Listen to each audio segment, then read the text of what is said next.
Crescent City Steakhouse, a true neighborhood restaurant operated by the Vojkovic family since 1934, is the oldest steakhouse in the city of New Orleans.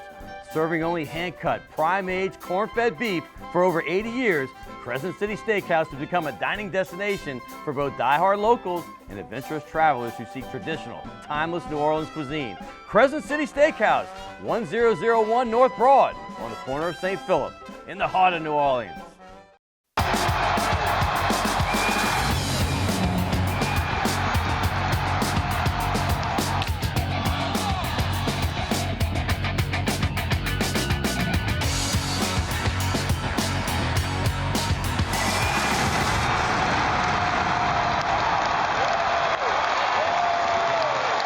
Good evening and welcome to Primetime Sports. Hey, I'm your host, Scott Alexander, and we have a great show for you today. I cannot wait to get started, but there's so much going on in sports right now in the city of New Orleans and in South Louisiana. I'm going to get right to it. And if you don't have Pels fever, catch it because it's about to come. I'm going to tell you this. Zion Williamson, Brandon Ingram, and C.J. McCollum are all finally healthy together, along with Trey Murphy, Herb Jones. This team showed you last night about in the in-season tournament. It's the first year they're doing this where they have the Pelicans got down to the final 8 last night to play at Sacramento, and they beat the Kings 127-117. That is a good Sacramento team. If you haven't watched basketball the last few years, this is a team on the up and coming. They were favored to beat the Pels, and Brandon Ingram went nuts. 30 points, he had assists, rebounds, steals. He did it all and led this team, but McCollum, Herb Jones had 23 points, and it was a great, great win. And I'm going to tell you this team is electric, and they're going to go places. They play in this in-season tournament. They're going to Vegas now. That's the big deal because Vegas is hosting the Final Four of this thing. The players have already won $100,000 each, and now they're going to continue to win more money. They're going to get $500,000 if they can get all the way through and meet the finals. So right now, there's 6 teams left. They're going to play the winner of the Phoenix Suns and Lakers tonight. That game's tonight, and they'll play Thursday in the semifinal. You see the Pacers won last night, and they're going to take on that winner of the Knicks and Bucks. So that's going to be fun. So moving forward, check out the Pels. Hey, the Saints. How many ways are we going to find to lose? But I'm going to tell you this. I know it's hard to say, but this team fought back, and they showed me a lot of moxie. They were down 21-0. As you know, Derek Carr is just getting crushed right now. He's holding the ball a little too long, and he's not getting great protection. But the bottom line is they fought back. They were within 3 in this game. They lose a heartbreaker. I mean, a heartbreaker. That guy, Jamison Williams, put a dagger in them, but they lost 33-28. But to the second seed in the NFC, this team is really good. And the crazy thing is the Saints still have a great shot at the playoffs. I hate to keep saying it, but their schedule is so easy from here on out. If they don't beat Carolina in the Giants the next 2 weeks, they should be relegated down to the USFL, period. They're going to win those 2 games. That means they're 7-7. You got the Rams. You got the 2 division foes to beat right there and there, the Falcons and Tampa. They can easily go 4-1 and maybe even 5-0. Here, just stay hopeful. The Heisman finalist, LSU, Jaden Daniels right there. He's the favorite to win. How about Jaden Daniels with Penix Nixon, Marvin Harrison? He's going to New York. Only the 3rd Tiger ever to go to New York. That's right. Honey Badger did it a little over a decade ago, and of course Joe Burrow won it. And then we know that back in the day they didn't do it. Billy Cannon won back in '59, so he'd be the 3rd LSU player to ever win. And moving forward, how about LSU? They're going to Wisconsin. They're playing Wisconsin in the bowl. It's called the ReliaQuest Bowl in Tampa, and that game is going to be on the New Year's Day. But here, keep in mind this, that LSU, looking for a quarterback, there's 8 great quarterbacks that are already in the portal. I will take any one of those guys. Cameron Ward would be my favorite, Dylan Gabriel as well, but any one of those guys that look good in purple and gold. And at Tulane, they lose to SMU in the championship game this past weekend, and they are now, that 10-game win streak's over. The bigger loss was Willie Fritz to Houston. The Big 12, Fritz, that was a big allure for him, and they're going to be really nice under Willie, and I hate to see him go, but his offensive coordinator is now that interim head coach. Slade Nagle is going to be on this show today. So check out Slade Nagle. Tulane's cupboard's full. They had all these players on the all-conference. 7 of them were first team. All those guys were all-conference. And by the way, moving forward, Tulane is 23rd in the AP poll. That is nice. LSU finished 13th. But the Sugar Bowl is coming up with Texas, Michigan, Washington, and the Rose Bowl is Alabama, Michigan. We're going to have UNO's athletic director to talk about the whole UNO situation, but also that whole playoff thing and Florida State getting snubbed. And before I let you go, Kim Mulkey won her 700th game faster than any man or woman in the history of college basketball. All that next on Primetime Sports. Can I tell you a cat joke?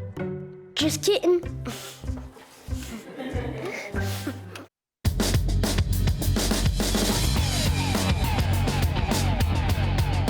Hey, welcome back to Primetime Sports. And like I just said in the open, there is so much going on right now, not just in New Orleans sports with the Pelicans and the Saints and LSU and Tulane situation, and obviously UNO starting the season, but nationally there's a ton. But, you know, no bigger topic the last couple days, in my opinion, than this football situation. The football, college football, and Florida State getting snubbed despite being 13-0, being a champion.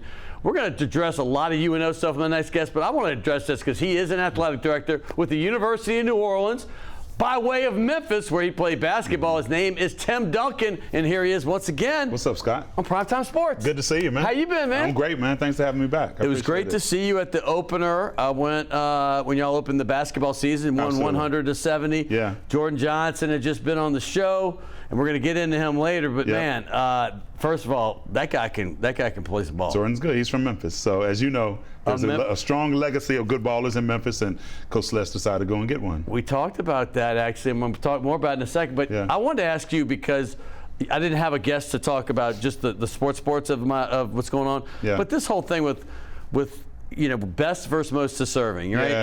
And I fully believe that TCU's route last year in the championship game didn't help the situation. Right. And not saying Florida State is TCU, but I did 3 TCU games, and I would have given you a lot of money to say they wouldn't have been beat by 60 points. For sure. And I know they didn't miss their running back and some other pieces, but that was an embarrassing situation for college football. Do you think that played any part in Florida State not having their quarterback and them looking at this and saying, hey, I know they're 13-0, and I know that they're good. They've proven they have good defense. You see, those 4 teams are the ones picked, and we know 3 and 4, Texas and Alabama, have a loss. Georgia, we can talk about that. They're easily probably one of the top 4 teams, but they lost in a championship game. But Florida State did not. Granted, their opponent may not have been as tough as some of the others, but what is your take on the whole thing with Florida State being snubbed despite the undefeated record? Well, and when you're a part of those committees, I'm the chair of the NIT committee. Okay. So what the NCAA does and what college football playoff does, they give you some guiding principles. Right on. So the first guiding principle are conference champion. That Is would that be a change tiebreaker. every year? No, those stay the same. The guiding principles. Right, they stay the same. Okay. They can adjust them, but they make that public. I see. Okay. So conference championships. Yes. So all 5 of those schools had conference championships. Yes. Head to head. Yes. So Texas would have been in over Alabama. So that leaves Alabama and Florida State. And the other one is available players. Right. That's the key, right? And so while Florida State has a great resume, and I hurt for them, man. Mike Norvell coached at my alma mater, University of Memphis. He did. So I don't know him, but I root for him, and I always. Since class act. Since Coach Mike. Prime played there, I've always been a fan of Florida State anyway. So, yeah, it hurts me that they don't, but they are not the same team. No. Now, if they looked at who was most deserving, they're definitely the most deserving because they went 13-0. But as of right now, with those guiding principles, I think it makes the decision pretty easy because their starting quarterback is unavailable, and they're still a really good team, but they're not the same. If you're going by guidelines, you're right. And here's the guideline that struck me is that it wasn't a guideline, but let's be facts. Betting has become out there. Yeah, for sure. If you put them, Florida State, without Jordan Travis, the quarterback, against any of these other teams, they're 10-point underdogs. Yeah. And that's what you look at. It's like, okay, if you put Alabama against them, they might be picket or favored in almost all 3 of the games. I think they're a point underdog to Michigan. That might probably change. But would you look at it with that kind of lens? And we're not talking gambling. It's just like, who's going to give this team the best opponent? Is that fair?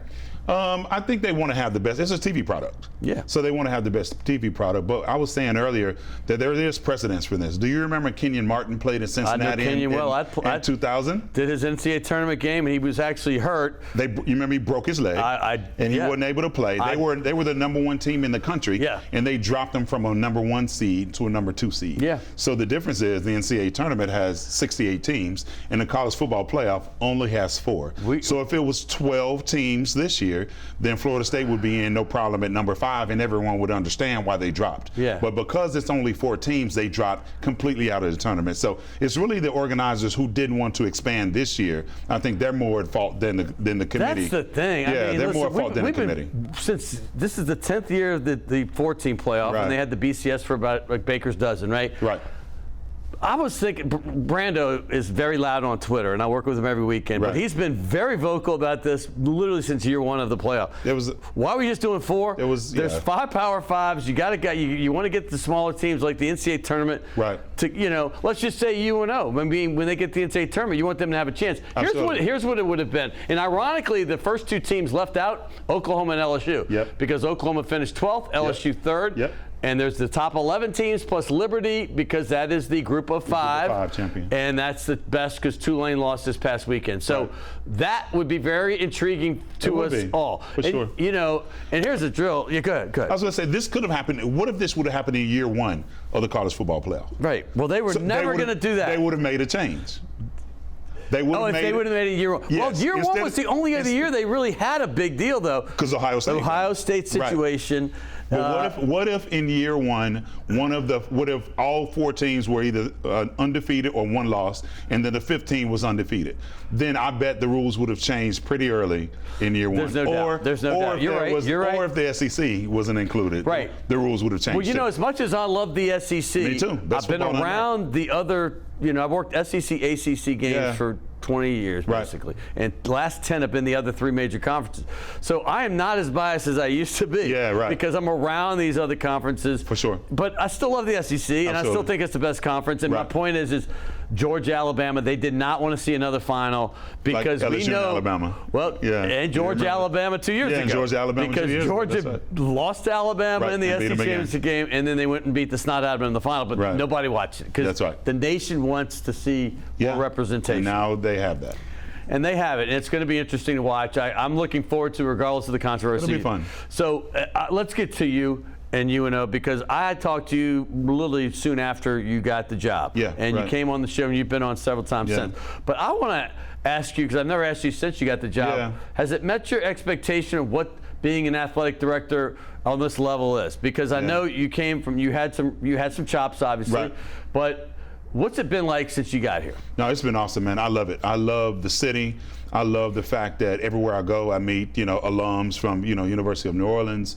I love being on national committees. I love the platform that I have for being in a city, what we think is the greatest city in the country, and the uniqueness of it. And a Memphis person saying this? Yeah, it is. Okay. It is awesome. Okay. I think they're really related. They're very related. They're like cousins. I spent a summer in Memphis. Yeah, they're like a summer that felt like a year, I'm sure. But no. They're like first cousins. I love Memphis. Yeah, it's a fun time. I lived in Poplar and Cooper, right in Midtown. Oh yeah, that's a good area. It was a good area. That's a good area. Yeah. No, I love it here, man. It's been great, and we've come a long way, man. When I arrived, we were in the Southland Conference, obviously, and we were 13th for like 8 years in a row. Right. 13th out of 13 in the Commissioner's Cup. This past year, we finished 4th. Those are the Hall of Famers you just did, but we're going to get to those guys in a second. Yeah, this year we finished 4th, so we put a great team together. Our coaches have bought into the expectations of trying to be a winning program, and to come from 13th to 4th, I think is tremendous. And we've increased our budget. We're still not as funded as other people. A whole thing like 13th? Like of the Commissioner's Cup. Oh, all the sports. All the sports. You add up the points. On that. And we were 13th, and now we're 4th. So there are only 10 teams in the conference now, but still, we came from last to 4th place. So we're super excited about that progress that we've shown, and want to keep building on that. Tell the people what. Give me the sports off the top of your head that has. I think some people are surprised at some of the sports. Yeah. We've been most successful in our tennis program. Yeah. Men's tennis have won 2 championships. Women's tennis have won a championship. Cross country, we won a championship there, men's and women's. We won a championship in women's, but our men's team is really good. Track and field, baseball, obviously with Blake Dean, came in 2nd last year. Men's golf came in 2nd last year. Basketball is what we're kind of known for the history. Sure. We finished the season strong, and we're expected to finish Women's third this year. basketball, you know, Women's volleyball, basketball has right? a new coach. Volleyball, beach volleyball. See, I had love our that best this- finish last year as well. I'm glad we just said that. Yeah. I don't know if everybody watching knew that you had all the sports. Yeah, 14 sports. 14 sports. Yeah. So that's the Commissioner's Cup he's talking about. So congrats. That's a huge Thank you. deal. Thank Because you. I appreciate every sport. Absolutely. And and trust me, nobody can say I haven't had, like, when Tulane did really well, because I want to bring some of your other coaches and some of the other Absolutely. stars in your other sports on. Yeah. That's what it's all about. It is. It's not just the football, basketball, you know, baseball. We always have those people, but I want to continue to spotlight, you know, women's track too. Yeah, for Like, sure. We had this appreciate girl from Tulane that's went to Portland State or something, and she came in, was like number 2 in the heptathlon in the country. I That's mean, like, huge. yeah, it's big time, man. That's huge, man. We don't have many athletes like that. And I know Yeah. you probably have some as well. Yeah, absolutely, man. We've done really well. We've had the best tennis player in the conference a couple of years. We've had the runner of the year in cross country a couple of years. We had a sprinter. We had a sprinter a couple of years ago that went to an NCAA finals. Wow. And we finished top 20 in the country. Yeah. He had one of the fastest times that would have qualified for Olympics on that year. So we've been very fortunate to have some talented student athletes. Our coaches do an amazing job, and they draw to this city, which supports us so well. How often are you able to go to, because there's so much crossover, and I mean, Yeah. athletic directors can't be at everywhere. Like, how do you make that decision on when you go? Because I know you've gone to every sport. Yeah, That's absolutely. obvious. Absolutely. But, like, what's the decision making? I think people out there be interested in this. How does Yeah. an athletic director figure out when he can do it, when he can't? If one's at home and one's on the road, I'm usually at the home game unless it has some significance. Like if it's for a conference championship or it's a key title race, then Yeah. I'll do that. But typically I'm at every home event, sure. every home contest, even part of the time. I'll try to stick my face in because I have to balance my own kids. My daughter plays soccer and runs track at Ben Gotta be Franklin. there. You gotta My be son there. plays basketball at St. Augustine. Oh, so I try to hit both. I try to hit all of it. And we've made the University of New Orleans athletics our entertainment. So on Saturday nights, if there's nothing going on, me and my family are at a game. Right. On Sunday afternoon, baseball, watching Blake Dean, my wife and I are there in the front row eating popcorn, just hanging out on a date. That's awesome. So that's what we do. That's fun. By the way, congrats on all that you just said, because it is important, and I'm glad UNO's doing this. Speaking of legends at UNO, I mean, there's so many, and I was going through your Hall of Fame classes over the last few years, and as a kid that grew up here, man, I remember the stuff from the 70s, the Wayne Coopers and stuff. Yeah, but absolutely. you just put in a great class. Yeah, and man. let's spotlight them, because let me go through. I knew these because Rick Gailey, the second guy I've worked with over the years, he's a great football mind, but he was a great golfer. Right. Tim Floyd should need no, there's Daly right there. Right. But Tim Floyd should need no introduction. Let's go back to that page real quick with the group. Augie Schmidt, man. Let me just tell you this. UNO baseball was the baseball team in the city for the late 70s and early 80s. And the state. Absolutely. Absolutely. And Joey Brockhoff at Tulane was great, but there's nobody like Don Maestri. Yeah, for sure. I mean, Ron Maestri. Ron, I call him the Don. Yeah, That's why I said Don. Ron the Don. We call him the Don. Yeah, that's and right. then Bo. Yeah. Bo McCaleb. Bo McCaleb could score on any human being. He's not only leading scorer in school history, he's leading scorer in Sun Belt Conference history. We're talking 2,700 points, in his career. That so guy's by the good, way, man. and then obviously Scott Craig has done so much for the thing. But I want to leave that floor open for you because you were the one heading all the Hall of Fame class of 23. And what does it mean to you? Well, first we have a wonderful committee. We put together all the sports information directors that we've had: Ed Cassier, Will Pennegy. We have Ro Brown on there. We have Boujol and others. The new Hall of Famer, Ro Brown. So we have all those guys, and they put together a great list of potential inductees. And we have arguably the greatest golfer in school history. Not even arguably. We have the greatest baseball player in school history. We have the leading scorer in school history. We have an iconic coach, and then we have Scott Craig, who's an ultimate supporter of the program, who's a former student at UNO. Well, he loves you. He bleeds UNO. He does, man. He does. He was on the search committee that hired me. So he's done a great job of just supporting us financially, but also with his time. He's at baseball, he's at basketball, he goes on the road. That guy's a super supporter. So this is quite arguably one of the most acclaimed classes we've ever had, just for the quality of individuals. I was going up and down. I mean, let me go with Tim Floyd real quick. He's been a guest on the show a couple of times. Yeah. I've known Tim for years and years.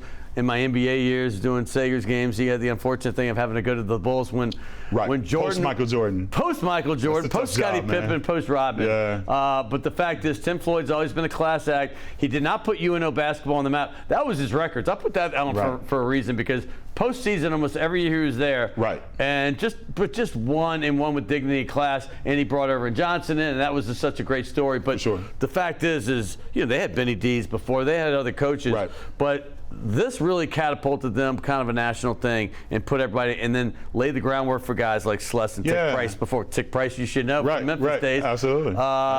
Tick, I love Tick. Tick is awesome, man. Yeah, but the fact is basketball has been the bread and butter for years, even though the other sports have been great. Right, it has been, man. That's what put university. Well, probably baseball was originally put us on the map. Right, but basketball at the time was a lot more popular. Right. NCAA tournaments a lot more popular. So Coach Floyd took advantage of the start that Coach Dees and others gave him, and put the University of New Orleans on a different level. We had NBA draft picks. They had top recruiting classes. The country was a little bit different back then when it comes to recruiting and how conferences interact. But he took advantage of that time, man, and made the most of it. And he made it possible for me to be here because we played back in the day. So I've seen the Tim Floyd teams packed Lakefront Arena. I had a chance to play there. Right. So when the search firm called me about this job, that's where my head went. Were you post Keith Lee? Yeah, I'm after Keith Lee. You're after Keith Lee. I finished in 92. Penny Hardaway. I played with Penny Hardaway. Penny Hardaway. Elliot Perry, who played in the NBA for about 10 years. No, Elliot was great. No. I love doing his. I did producing with the Hawks for years and years, so I loved Elliot. Hey, real quick.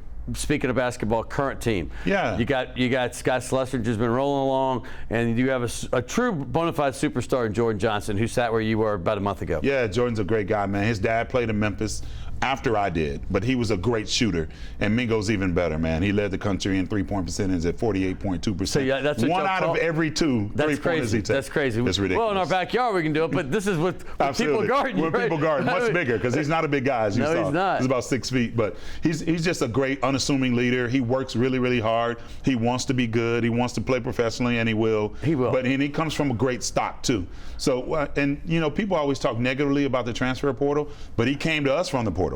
From University of Denver, right? So as I like to say, it just depends on the portal giveth and it taketh away, and he gave us the greatest shooter in the country last year. I think even coaches have grown to the portal. I think it's old school, like, hey man, you got to work, and all of a sudden you got to re-recruit. But once it becomes a way of life, which I think it is now, right? Like I looked at the 8 quarterbacks that are already put in the portal, right? And I'm like, this is already 1,000 people entered the portal yesterday on day one. They broke the record. Day one was the portal day you could start. That's why Fritz had to get to Houston, right? Right. So the fact is that LSU's losing Jane Johnson. I know they have Nussmeier, but they have their choice of guys. Their choices. I've been looking at the guy at Washington State, Cameron Ward, who was at UTSA. Why would UIW. UIW. Yeah. That's right. Incarnate Word. Yeah, that's right. In your conference. But why would you not take this cat? Or just there's 7 other flavors. I was looking at Dylan Gabriel. Are you kidding me? From Oklahoma? If you have a good program and a good, especially offensive coach like Brian Kelly, he's gonna get a good quarterback. Everybody saw what Jaden Daniels did. Yeah. Everybody saw. Trust me, he's gonna get his pick. Absolutely. He's gonna be okay. And then the other. Listen. Ohio. When I saw Ohio State's quarterback who started, he started. He had like 3,500 yards passing. That tells me something's up there. And by the way, one last thing, because I don't have anybody else to bounce this off. When you look at the 4 teams that are in the final, what about the 4 teams that just missed? Oregon, Georgia, Florida State, and Ohio State. Right.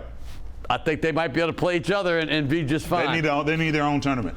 Any closing thoughts about what you got going on? Yeah, man, I'm excited, man. We want people to come out to see us. We play tonight against Belhaven, and then the conference season, and then women's basketball plays on December 18th, 11 a.m. in the daytime, so it's an awesome tuning. We're inviting a bunch of students, kids from Give me the elementary website school. Real quick so people can look up the schedule. UNOprivateers.com. UNOprivateers.com. So it's not a .org. Yeah, UNOprivateers.com. Just check the schedule. Go out and support. It's the holidays. You can bring your family. It's fun. Just get out there. It's fun entertainment. Come see us. Thanks, Scott. We give gifts. We give gifts. I like gifts. We have gifts. And this is my favorite shirt. Task Performance? Yeah, I love it, man. I sleep in it every night. I have a couple now. Isn't it comfortable? Yeah, it's so comfortable and soft, man. I love it. Well, I'm also going to give you Shays de la Shays, which is This is close to Tulane's campus, so you know it's okay. But it's I not. don't mind eating in Uptown. There you go. Uptown. It's on Thank Carrollton you. and Broadway. Thank you so much, man. It's on Maple Street. Yeah. I appreciate Thanks, you. Scott. Great to see you, man. Congrats on your radio show. Absolutely. I enjoyed doing it early today. Yeah, let's do it. That was fun. It was fun, man. That was fun. It always is, man. There he is, Tim Duncan. Get out there and support the Privateers. I always say this: support all the local sports. That night that I saw him, I went straight from their game. And thank you for staggering the time starts, because their game started at 6:30. I stayed till the end. Went to the Tulane game, it started at 8. That was perfect. It was perfect. I got there for the whole second half. So good. yeah, so support all your local sports if you can. And speaking of the Green Wave, we're going to switch gears there, because last year I had Maddy Hudak on. She has been the sideline reporter for Tulane for a few years here, doing a fabulous job on the football side. And we're going to have her talk about the switch and Willie Fritz and losing in the championship, but the 2 great years that she's had with the Green Wave and their 23-4 record. And also, stay tuned, because Willie Fritz is gone. Somebody's got to coach that bowl game. His name is Slade Nagle, who's been with Tulane since 2016. The Lake Charles product, who went to Clemson and then quarterbacked at, and when he was a player, and quarterbacked over at McNeese. Well, he is now the interim head coach of the Green Wave. So that's all coming up right here on Primetime Sports.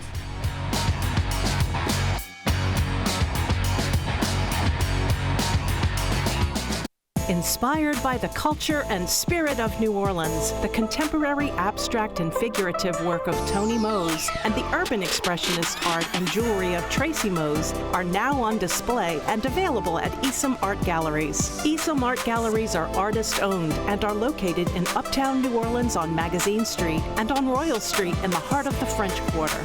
Esom Art Galleries, inspiration from the soul of New Orleans. Max Durbus Realtors has been providing commercial and industrial real estate services to its clients for nearly 100 years. Since 1934, Max Durbus has been locally owned and operated throughout the greater New Orleans area, including the North Shore, Hammond, and even the Mississippi Gulf Coast and beyond. We focus on your commercial real estate needs so you don't have to. More information is available at 504-733-4555.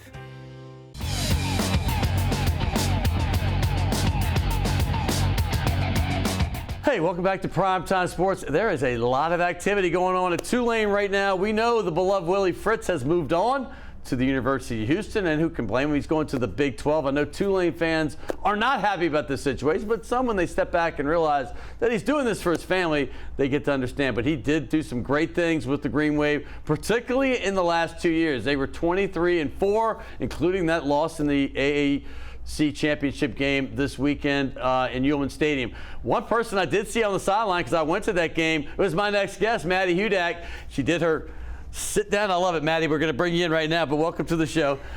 When I'm looking around for you, I was just kind of panning, and I saw the ESPN sideline, and then you got that little lean down, and you're looking into the field, and like somewhat like that, but more hunched and looking over like you're ready to play.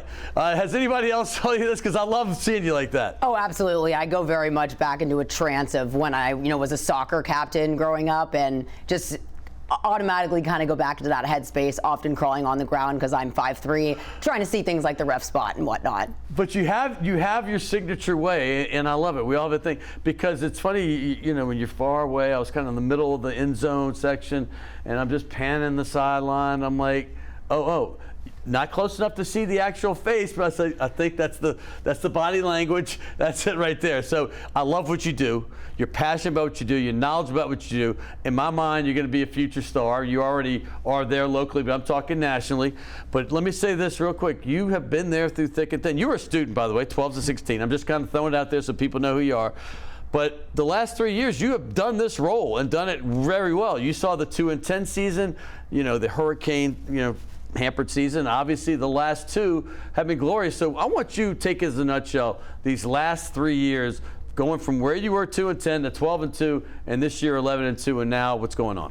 Well, I've really learned basically all that you can about college football coaching, leadership, program building in just a 3-year span. And as someone that was a student at the school, just to see how different it is now with the Yeoman Stadium being built halfway through my time there. But I was only, I was abroad my junior year when it was built, so I was only there for its sophomore season. I think a lot of people had a little bit of that kind of sophomore hangover as well from the first year, but there was really no culture. It was tailgating and then going to the boot or going home, and I graduated really not having any ties or feelings about Tulane football and not ever thinking I really think about it ever again. And then to have this last 3-year run and see the same guys from that 2 and 10 year fight through that whole season, and then everyone stick around and believe in themselves and manifest a conference championship out of belief in each other and a brotherhood. It's really just been a pleasure to watch. I love that you just said that. I'm listening to every word, and the brotherhood, sticking around, manifesting this championship, because they manifested that first one, right? Because I was in shock when Michael Pratt's a smart guy, and the first time I met him, I admired him, like I told you, watching that Oklahoma game during the 2 and 10 year when they almost beat the number 2 team in the country. But when he came on the set in June of that next year, he said, "Scott, we're going to win the conference championship." And I'm looking at him like, I want to just be like, awesome. I'm like thinking, this guy's confident. I mean, I love the confidence, but I'm like thinking, they have some pretty darn good teams. Wasn't Cincinnati just in the Final Four the year before? But he manifested it, and then the more I started having the other guys, the other captains, Sincere and Nick Anderson, and these powerful personalities and guys, they all said the same thing, and I'm like, this happened. These guys manifested this thing, and it happened, but you got to witness it. Without question, and it really started back after the Memphis loss in that regular season game. I remember Tajay Spears coming on post-game and in that moment committing to coming back and making a run, and that to me was just huge. And then you mentioned all those captains. They got together after Christmas break. They sat down, made a list of things that they could control that played a factor in them losing all those games, and what can they do to really make things right. And you hear about that PowerPoint presentation that the captains gave, but they put the conference championship trophy up there, and it was back in spring camp I started hearing these guys talking about the conference 22? championship. Yeah, and of course everyone's first reaction was kind of, okay, so talking a big game, but by the time, at least for me, that June rolled around, I had felt a different air during that spring camp. That was when Kurt Hester came in as well, and I just think he really was such a tone setter. He was the one that worked with those guys in that offseason, and so many of them go back and credit him for really instilling this sense of brotherhood in them, that by the time they were all talking about it to start fall camp, I was inclined to believe them, but credit to them for believing in themselves when no one else did, all the way through beating the Heisman Trophy winner and doing it the way they did, down 15 points with 4 minutes remaining in the Cotton Bowl against the Heisman Trophy winner. You haven't been able to stop all day and have the mental toughness to get that stop and get that safety and have all 3 phases of the game work out like that. That was truly a culmination of everything coming together in a way that I could have never imagined. It's magical. It really, that game, it's magical, and I don't want to overstress this, but everything you just said, all 3 phases, the kickoff, when the guy's out of bounds right there, that they don't win if that doesn't happen. They don't win. Obviously, the stop, when they couldn't stop the guy, and it's the will to win. Even the game-winning touchdown was not called a touchdown, right? I mean, you had to have a replay, and everything that happened, I got chills right here. I swear to goodness, down my thighs and my body, because it was everybody that's been suffering through this program over the years, and I say suffering through ups and downs, mostly downs, and mediocrity. You just saw a thing, and let me say this. I'm going to tell you what you said about the air around the thing. I was so bought in by mid-September that I swore to everybody on my Fox crew that Tulane was going to beat Kansas State at Kansas State, and that's one of our teams in one of the conferences I covered. So they were like, stop. And I said, they're 14-point underdogs. They're like, they might cover, but they're not going to win. I said, they're going to win.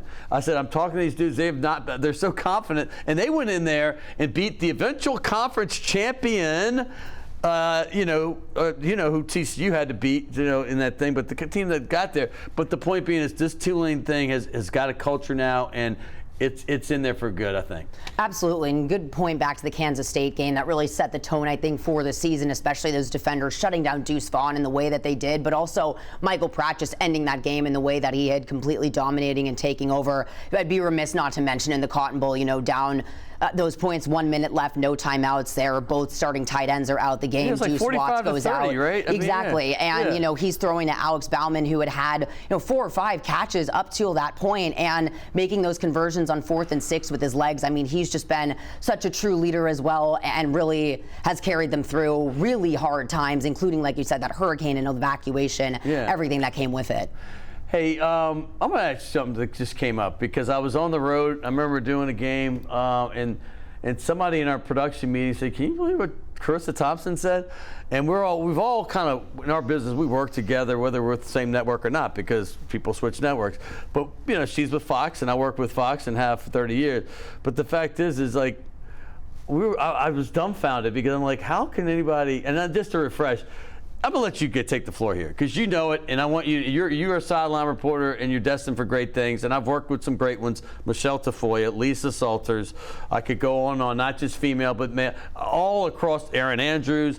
These people take their work seriously, and I was like, this is not going to be good publicly because she's moved on and done great things. But I want your take as someone that I know works hard at her craft. Yeah, especially. I mean, again, her comments being that, even though she kind of retracted them, that sometimes coaches wouldn't talk to her at halftime, and so she would just opine on their behalf and say things that, and it was just the cavalier way in which she said it. And I just think that, you talk about there being male sideline reporters, but let's be honest. I mean, the immediate reaction to that was focusing on her looks, focusing on how it's just eye candy on the sidelines, and how this just goes to show how much we don't need sideline reporters in this industry. And that's really where I took an issue with it, where you have a responsibility, I think, to a profession and just to women in this industry that have to kind of fight to be seen as credible, and especially in a job where everyone kind of sees it as fluff. That's why I've just tried really hard to take everything that I can out of that role and really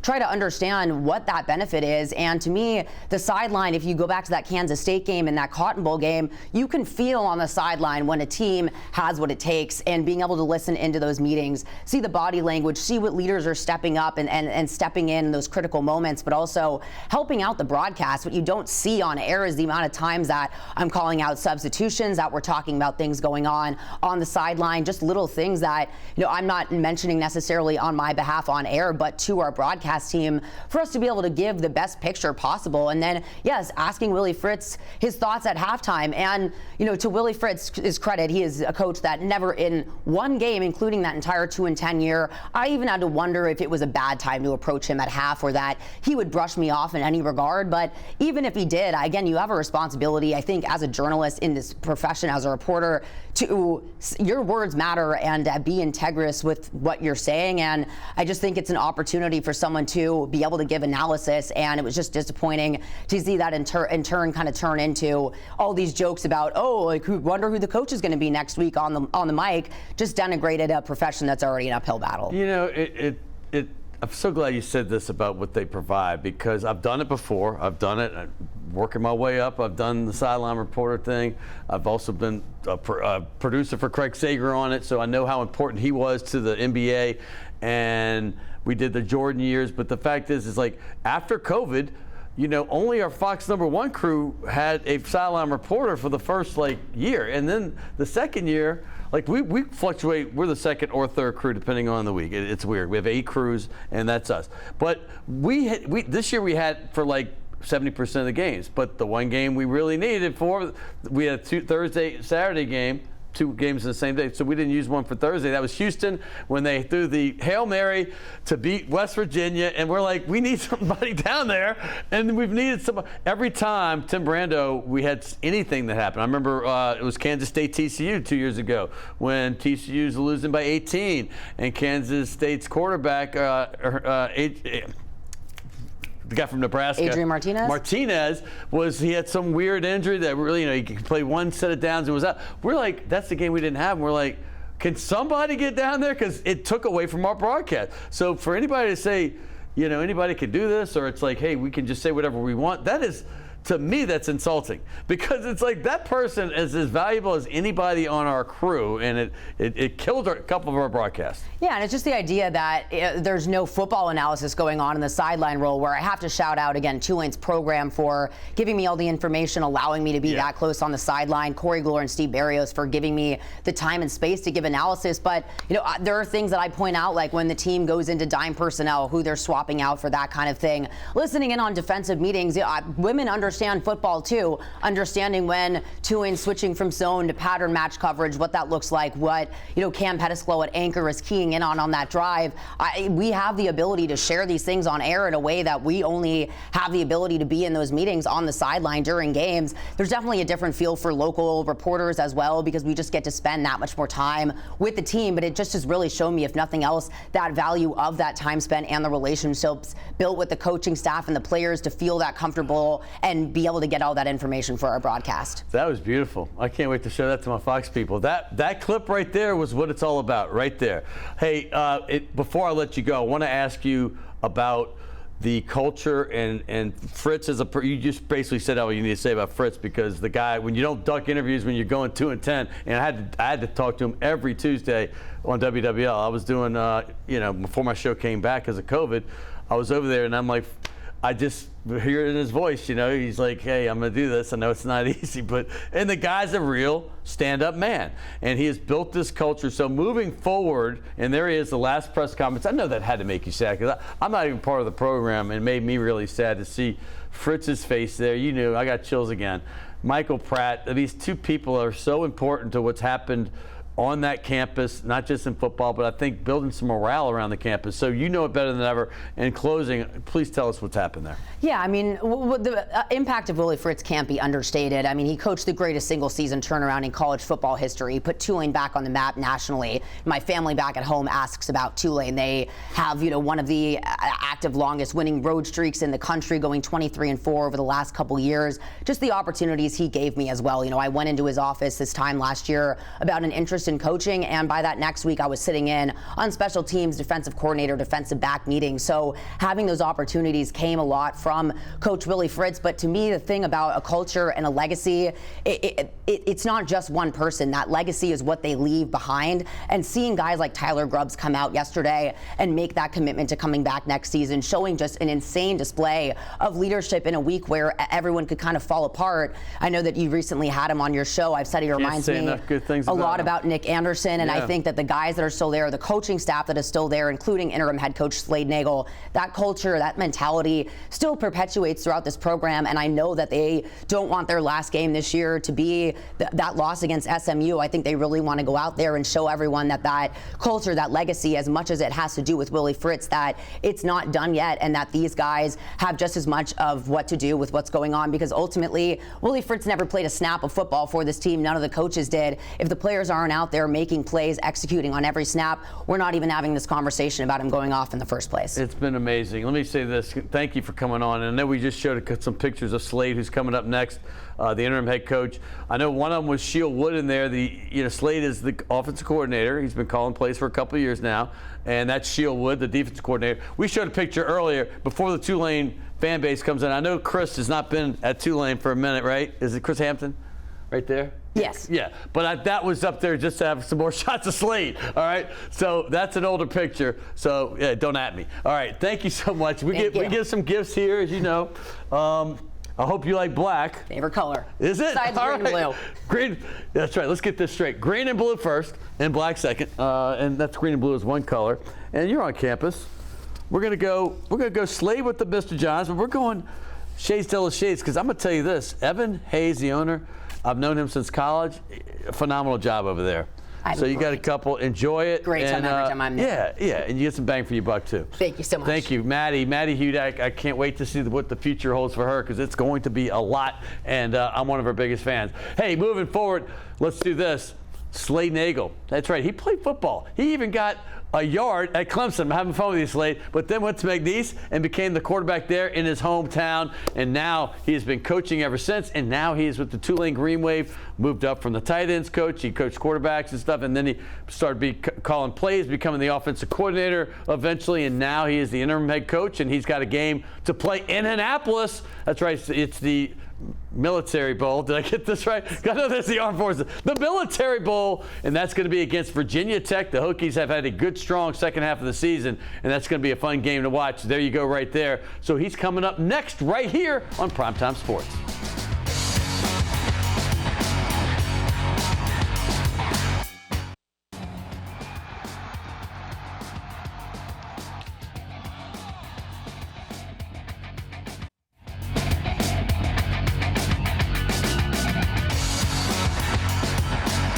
Hey, welcome back to Primetime Sports. And listen, I've been waiting for this guest ever since I heard he got the job. I said, listen, I called Tulane and said, is there any chance I could get Slade Nagle? Thinking, that's going to be tough. He's got to start preparing for a bowl. He's in a new role as the interim head coach of the Green Wave. And they said, sure, let's see if he can do it. Within 3 minutes, he's good to go. And that's what Tulane's been about. I've been blown away at the accessibility they've given not only this show, but just the media in general, and being honest with everybody and letting the people like my viewers and others that listen to radio shows get access to what a great product they put out as far as the quality of student they have and the student athlete. And now the next guy leading them right now is Slade Nagle. Congratulations on getting this interim head coach job. Thanks a bunch. I appreciate you. I'm going to go ahead and say this. I truly hope the interim gets taken off. It'd be great. It'd be great. I think, right now we've got a great thing going.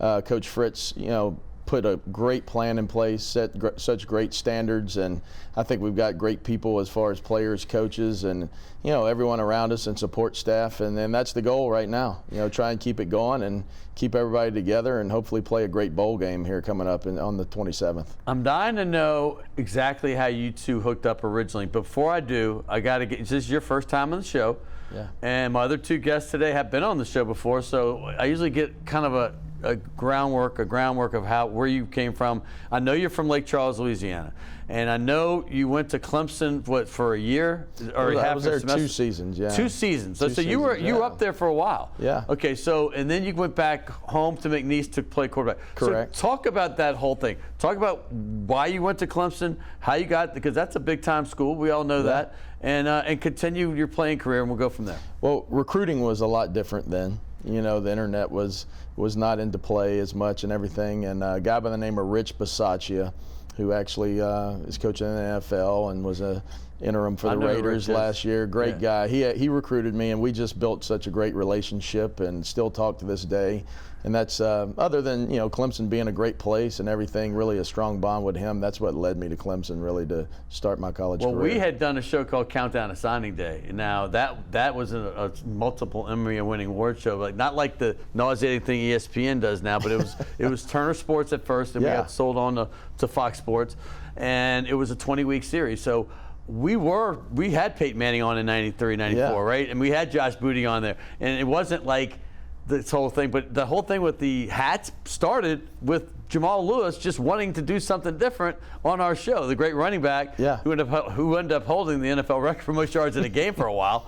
But that's the crazy thing. So recruiting had started to be gotten big. Obviously, the first time I heard about any recruiting was Herschel Walker. I heard about this phenom. But the fact is if you're getting recruited from Louisiana to go to Clemson, then you're a darn good quarterback. There's no doubt about it. Clemson's not the Clemson is today, but they were still powerhouse, and they were still doing great things in the ACC for sure. So tell us, don't be bad. So that had to be quite an honor. It was, and my recruitment was it was pretty good. I visited LSU, I visited A&M, Ole Miss, Clemson, and like I said, I really fell in love with the place. I fell in love with Coach Rich, and the time Tommy West was the head coach. Tommy West, yes. What a good dude, man. Great guy. Yeah, great guy. But it was an excellent staff. Rick Stockstill was on the staff. Wow. A guy by the name of Reggie Herron was the defensive coordinator. So there were a bunch of superstars on that staff, and I really enjoyed my time there. And like everything, you had some coaching changes and whatnot. And my dad was a assistant at McNeese, and he had been there for, I guess, about 10 years at the time. So I decided to transfer back and finish playing there, and we had a pretty good run there. Won a Southland Conference championship. Yeah, you did. And fortunate enough to get lucky to get directly into coaching right out of playing. So and that's been kind of what I've been doing ever since. And right out of college. Right out of college. Okay. Yeah. Blake Dean did something similar here, former LSU star, and he said I was in the minor leagues for 2 years in baseball. You know, he's an SEC Player of the Year. Yeah. He says, I wanted to be a coach. Why waste any more time doing this? I probably won't make the majors anyway. Right into coaching, and I think that's the smartest thing to do if you know your path. And not to belabor this Clemson point, but I'm going to say this. There was a guy named Woodrow Dantzler who was putting up Jaden Daniels type numbers. I mean, I'm telling you, maybe not that dramatic, but for that era. So, I mean, it's like, yeah, let's go get playing time. I mean, and in that era, because McNeese was not where they are now, did you have to sit out? I did not. Because of that, right? Because it was Division II, whatever they called it. Transferred down from Division I. Yeah, so you got to play FCS. right away. Yeah, I got to play right away. So speaking of the portal, now you've been at Tulane as long as Fritz has been here, 2016, correct? Correct. I want to know, I think a lot of people will be interested in this if they don't know, how did this relationship get started with you and him, and how did you get that job? Well, I was coaching at McNeese, and I was actually our special teams coordinator at the time.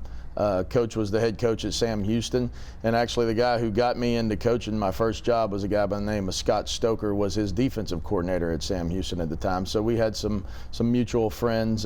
When he left and went to Georgia Southern, I reached out to him, and we spent some time over there just talking special teams ball and all that kind of stuff. And when he got the job at Tulane, reached back out and just said, hey, I'm looking for a Louisiana guy, and fortunate enough, he brought me down here, and really been a great 8 years so far.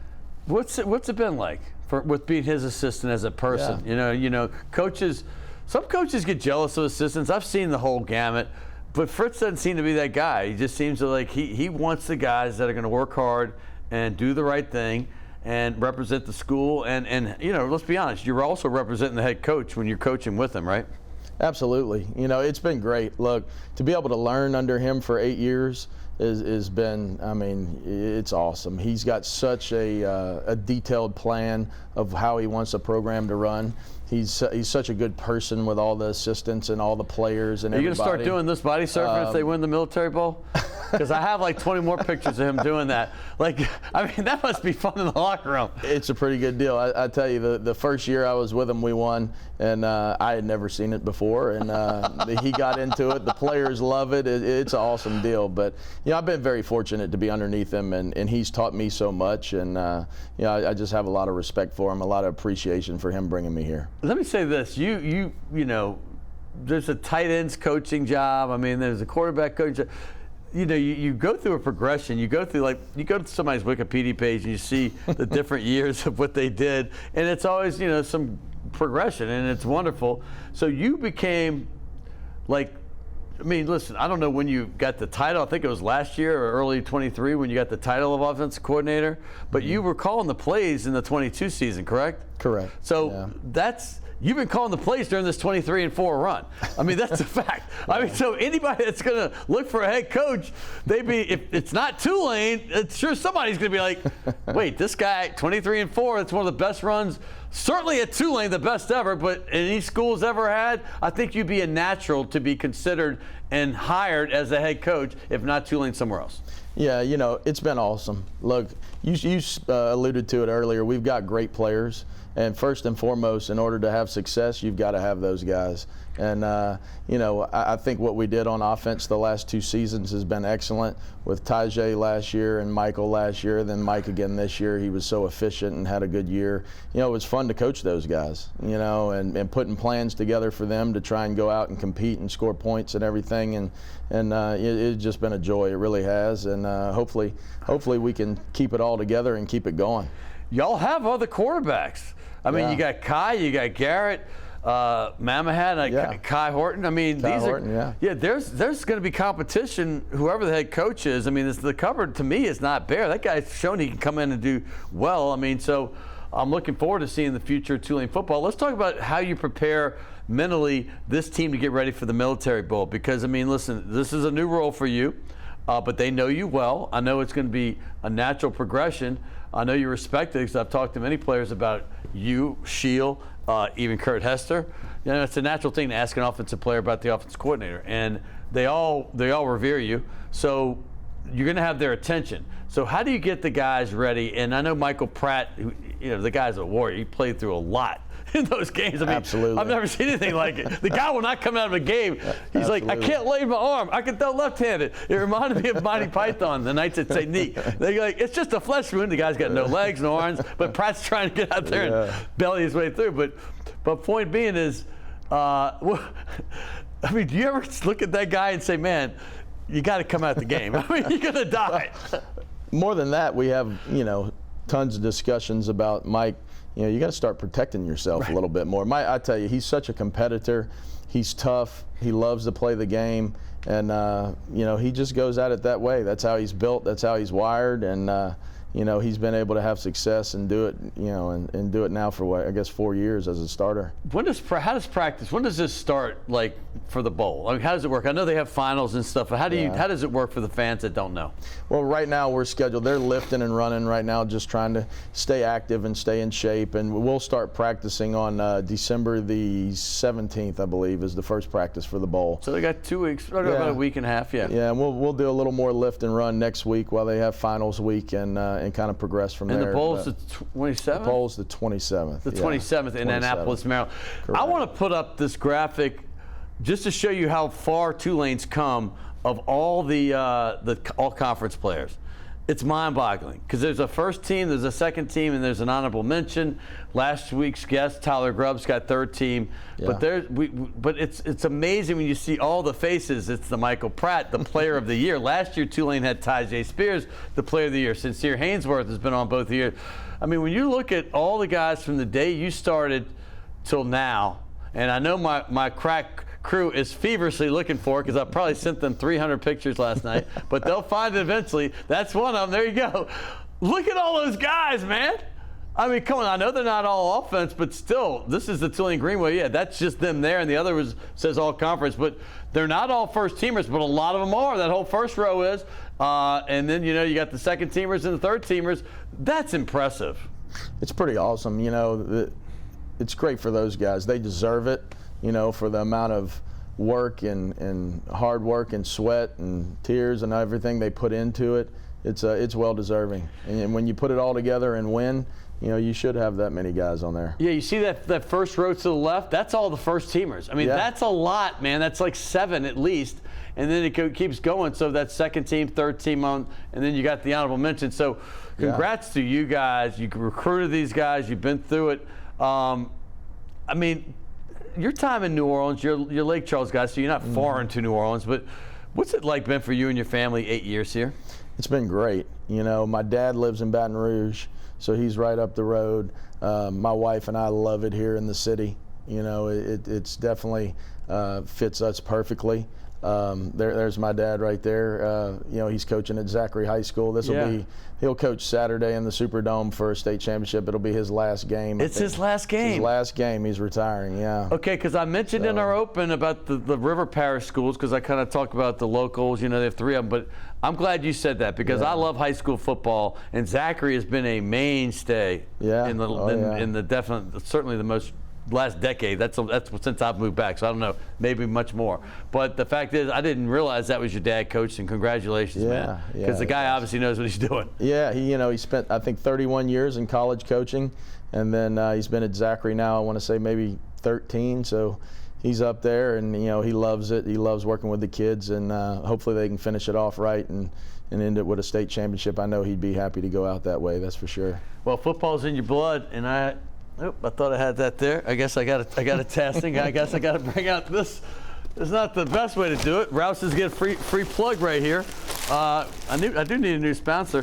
There you go. I'm gonna give you your choice of colors, actually. Awesome. But we got Task Performance, which is a Tulane native that started this company. I mean, a Tulane native, a Tulane alum, I should say. Okay. We'll give you this if you want the other color. We'll do that. But that's Task Performance. That'll work. And thank you very much. And I'm gonna go ahead and do this because they moved on from the gift certificates to do the gift cards. So this is Mr. John's Steakhouse. Have you been yet? Absolutely, love it. Great place. This is a great place. Archie Rodenkirk, He is the maitre d' there. He runs the whole thing. He's a general manager. And, of course, Desi Vega. We all know him and Paul own the place. Paul is Steve Gleason's father-in-law, and he is a great guy. So, Mr. John Steakhouse, we appreciate y'all, and we appreciate you, Slade Nagle. Thanks a bunch. I truly hope you get the job, man. I know they got to do the national search and all, but they got the best guy right here in their backyard.